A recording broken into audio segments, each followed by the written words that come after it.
this is where the shaft turn originated from. The cold opener featured some interesting effects on these leaves. I mean, yeah, it's a simple effect, basically just keep a stagnant frame underneath the main one to produce an image of the leaves constantly changing, but still a fun and kind of clever effect. Though, and some characters off screen were talking about Majorika, but I'm sure that won't play into anything in this episode. Later, a massive storm hit the witch's world that the queen took note of. 閉鎖していた扉の一つに雷が落ち、魔女ガエルが人間界に飛ばされてしまいました。 Everybody got that? Good! One such amphibian made their way to the Mahodo with a bottle in hand.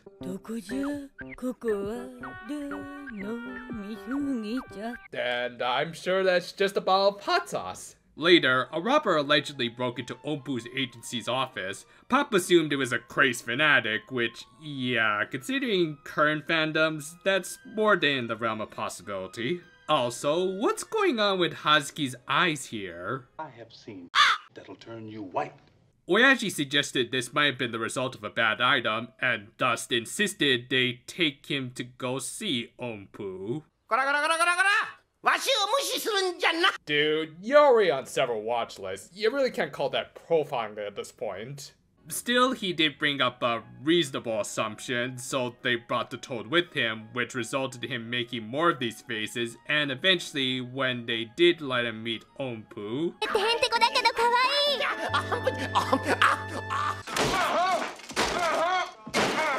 Just... why? Why? Was this supposed to be funny? Because I sure as hell ain't laughing. I'm getting ready to punch every wall in my apartment right now. Look, I'm usually not that much of a prude when it comes to more perverted jokes, or even characters like Master Roshi and Jiraiya. I like those guys because their off-brand tendencies are at least infrequent enough that it doesn't get too grating, and they often more than make up for any squeakiness by being total badasses and good mentors. Oyashi, on the other hand, even if we ignore stuff like this, he has been nothing short of a lazy, obstinate, unpleasant asswipe whose only real accomplishments were finding a few bad items, which even then were pretty damn obvious. Bottom line, I hate this character, and I think the writer of this episode, Genki Yoshimura, should apologize for it, and Digimon Zero too. Anyway, Doremi informed Ompu about the bad items and how it might have been behind their current robbery. The Purple Witch assured them that wasn't the case, and even showed them how they had already apprehended the culprits, who of course turned out to be the Witch Frogs. Also, nice little bit of characterization here with the little idol striking a pose when they tried to take a picture of her and the Ojamajo. That said, I am a little off-put by Pop's reaction. I mean, I get that she would be surprised at seeing so many frogs, but doesn't she have a fondness for Majorika, who looks exactly like all of them? In fact, throughout this episode, she doesn't really comment on the fact that she's surrounded by so many of her precious plush-chan and... The answer is don't think about it! Well, anyway, they explain the situation, and how the frogs had come through Majorika's door, with one of them even escaping to Majorika's, hence why the two had similar face graffiti. Okay, now you see, this is where they should have thrown in a dirty joke. After all, when you think face graffiti, there's only one thing you're required to draw. Anyway, the Toads insisted that the Ojamajo take them to see their AWOL friend at the Mahodo, which of course Majorika was all too happy to have these Egyptian plagues removed from her office. Likewise, Majorika wanted them out of her shop, so she offered them her door. However, they still wanted to have some fun in the human world, so the Ojamajo were forced to take care of them while Pop kept Ompu company. Yeah, the division of labor was just a little unequal. Of course, the Ojamajo needed to come up with a disguise for the Toads. Hey look, it's a knockoff TMNT toy.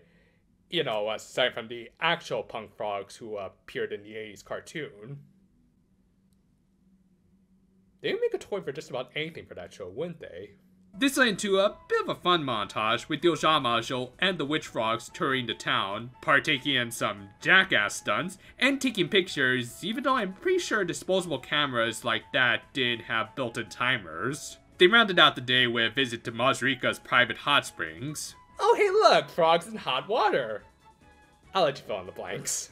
This did at least lead into an interesting little bit of world building, as it was revealed that these frogs came from a community who had pretty much given up on ever returning to normal as they had lost track of the humans who they had exposed themselves to. And yet in spite of this, and honestly the kind of callousness of the witches' world for just disregarding them, they did find some content in their unfortunate situation, as if all they really needed in their life were others like them, and perhaps that's what a lot of us really only need in the end. I know I'm probably overthinking this, but I still do see it as an interesting underlying message to this episode that I'll say right now doesn't have much to it, so I'll take what I can get. However, while for the most part they had accepted never returning to their previous lives, the frogs still had one regret, in that none of them ever got the chance to go to an amusement park. And since Amagi Brilliant Park and its accommodations for magical creatures still wasn't a thing, the Ojamajo had to use their own magic to grant their wish. 何これちっちゃ However, much like the ending to that one SpongeBob episode, I wumbo, you wumbo, it was the perfect size for the frogs and their shrinking magic. Again, another cute scene with the Ojamajo powering the park, not through magic, but rather a turn crank. And to be fair, I take this place over Disney right now. With that, they finally managed to convince the frogs to go home, or possibly pass on to the afterlife. And the episode ended with the Queen coming in and promoting the Ojamajo on their rank for their troubles. You know, in spite of all my jabs to the toads, this was a cute episode. I mean, nothing spectacular, but cute. Honestly, for something that could be accurately described as an episode where the Ojamajo were forced to deal with an army of Majorikas, this was nowhere near as unpleasant as I thought it would be. I mean, don't get me wrong, there were still some very disagreeable elements, though thankfully they didn't overshadow the decent bits of world building we got here. Obviously, there were also some important plot developments here, so it wasn't just a throwaway filler episode at the very least. One thing I really appreciate is when shows like this address little issues that I wouldn't even really think about, but when they are introduced, it actually makes a lot of sense. Well, of course there would be at least a handful of witches who couldn't unfrog themselves due to circumstances beyond their control. Thus, it would only make sense for them to come together and even form a little community. It's good world building that I didn't even realize I kind of wanted. What I didn't want as much were any scenes with Oyaji and Ompu. I mean, I had actually seen this entry on TV tropes, but honestly, I don't think I even wanted to imagine that it would be this bad. That aside though, there were a lot of cute moments in this episode, mostly thanks to the other witch frogs not being too annoying, as at least it was clear that the Ojamajo were kind of having fun too. If they were miserable throughout their day of taking care of the little amphibians, I might be singing a different tune, but as is, it's clear that while they were definitely a handful, there was some fun to be had. Most of all, at least they did essentially get paid for their services with their promotions. So overall, while nothing much actually happened here other than that conclusion, and the animation was certainly nothing to write home about,